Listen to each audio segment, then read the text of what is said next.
여호와의 말씀이니라. 우리 다 같이 여호와의 말씀이니라.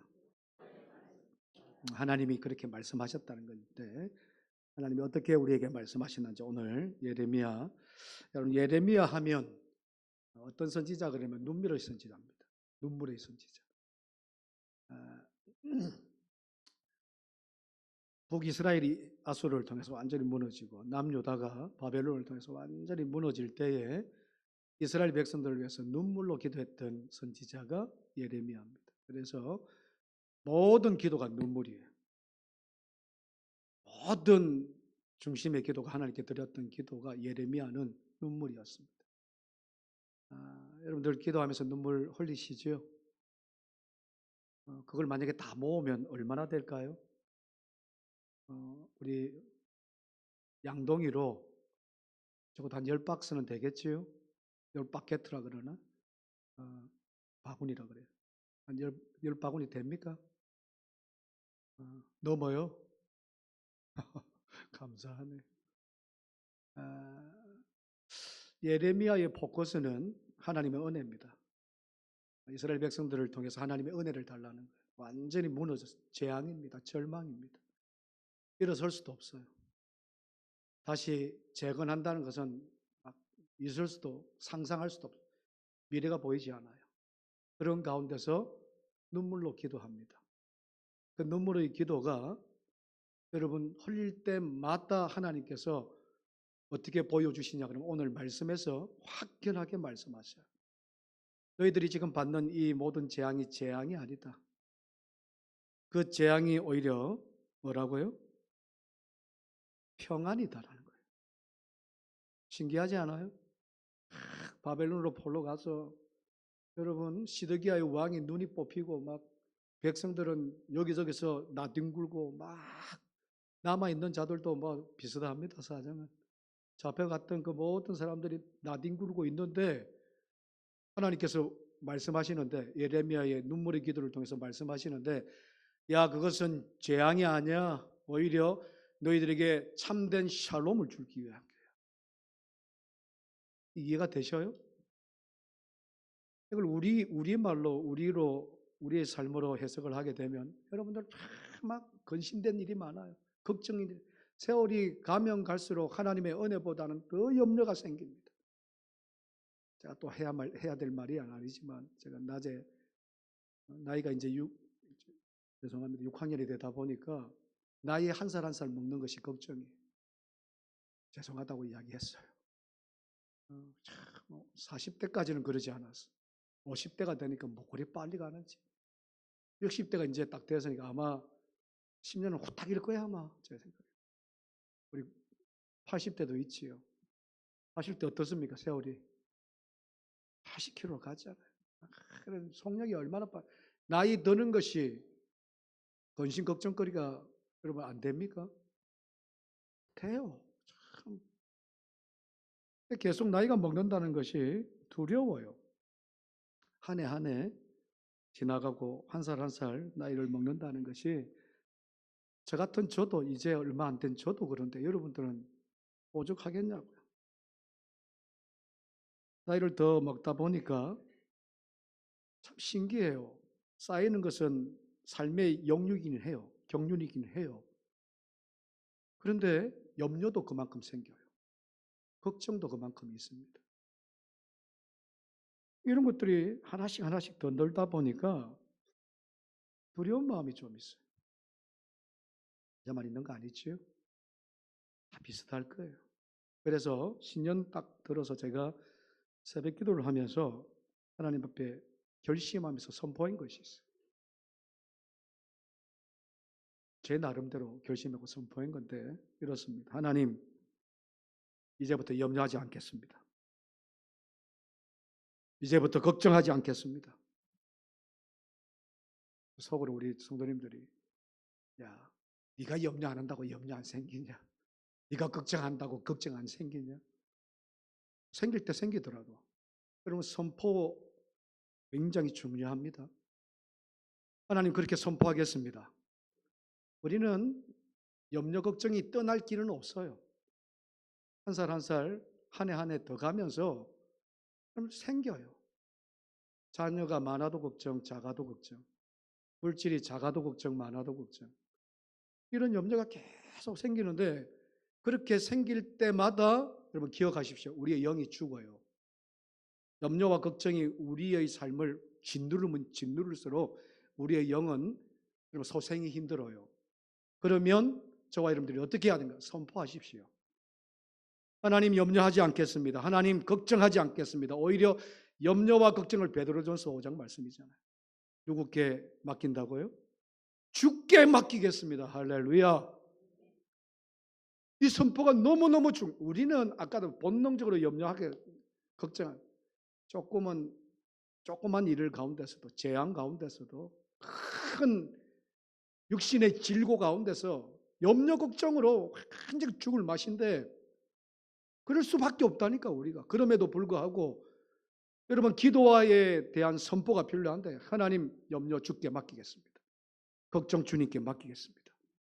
이렇게 선포하십시다. 해보세요 한번. 해보세요.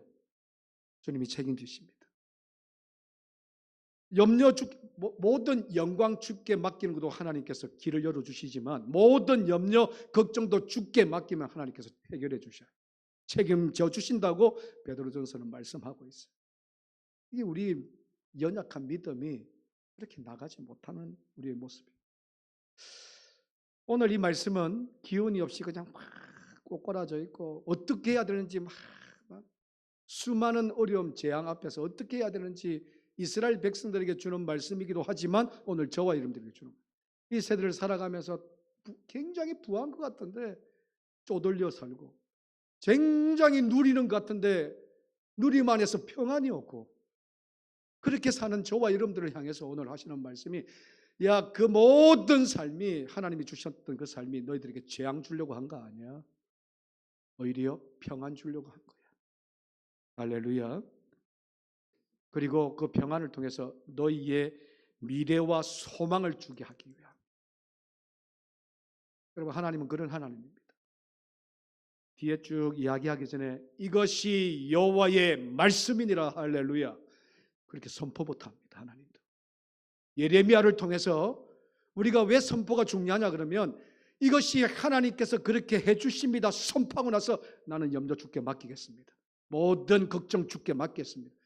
책임져 주신다고. 하나님께서 지금 예레미야를 통해서 눈물의 선지자 예레미야를 통해서 여호와의 말씀이니라 재앙이 아니라 평안이다. 너희들에게 미래를 완전히 깜깜하고 어둡게 하는 것이 아니라 희망을 주고 소망을 주는 말씀이다. 선포부터 하신다고. 선포. 그런데 그때 그 상황이 어떤 상황이냐고 지금. 너무 힘든 상황. 진짜 이스라엘 백성들이요. 포로로 잡혀간 이스라엘 백성들이 죽을 맛입니다.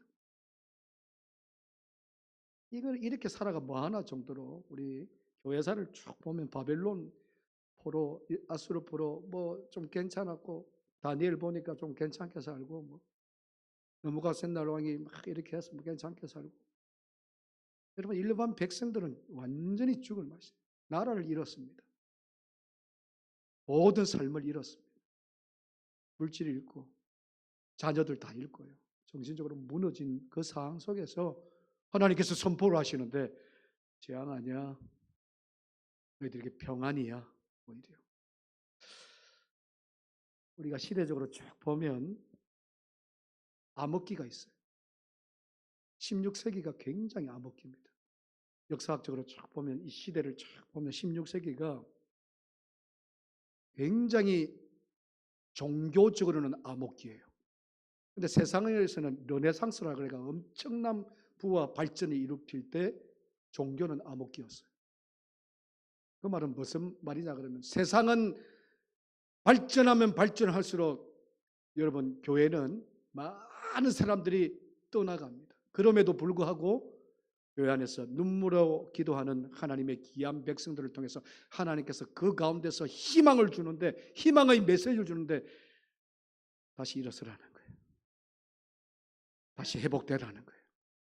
세상은 그렇지만 너희들이 믿음으로 기도하고 눈물로 기도하는 하나님의 귀한 백성들을 통해서 그 재앙이 오히려 재앙이 아니고 너희들에게 평안이라는 거예요.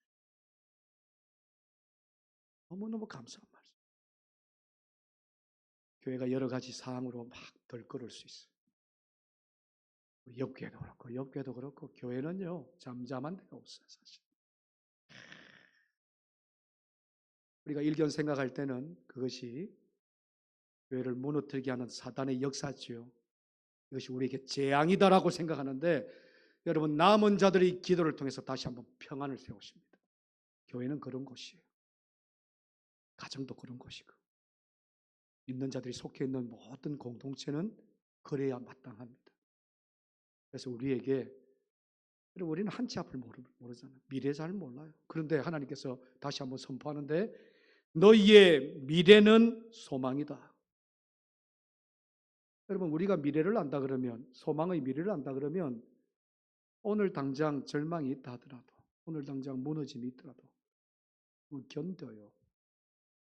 새벽마다 우리가 고린도전서 13장을 봐요. 14장 이제 15장을 보는데 13장에서 사랑이 오래 참고 사랑은 온유하며 모든 것을 참으며 모든 것을 견디며 모든 것을 바라며 사랑이 그렇다는 거예요. 그 사랑이 어떤 사랑이냐? 하나님의 사랑, 예수 그리스도의 사랑인 줄로 믿습니다. 그 사랑을 우리가 간직하고 있으면 모든 것을 견딜 수 있다는 거예요.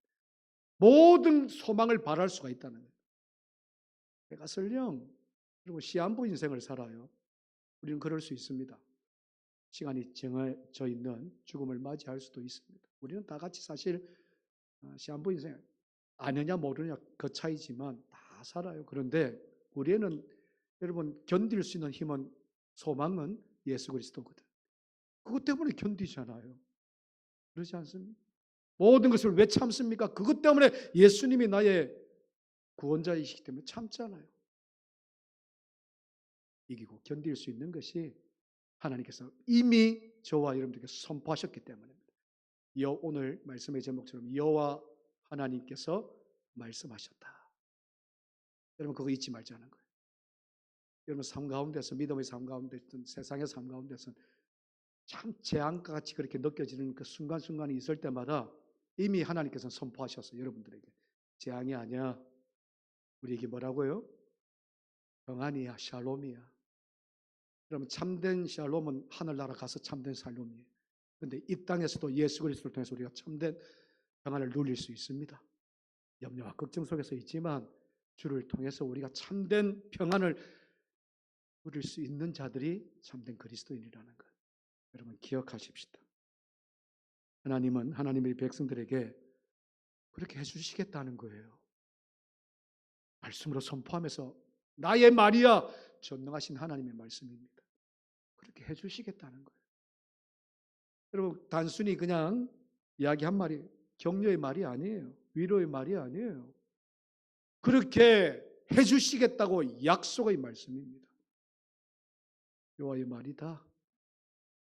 오늘날 너희들이 겪는 것이 절대로 너희들을 죽이려고 하는 것이 아니야. 살리려고 하는 거야.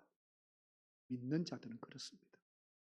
오늘도 주 예수 그리스도의 믿음 안에서 살아가는 사람들은 다시 한번 여호와의 말씀입니다. 죄송하지만 또 시켜서 옆에 분은 여호와의 말씀입니다. 여러분들을 살리려고 하시는 말씀이에요.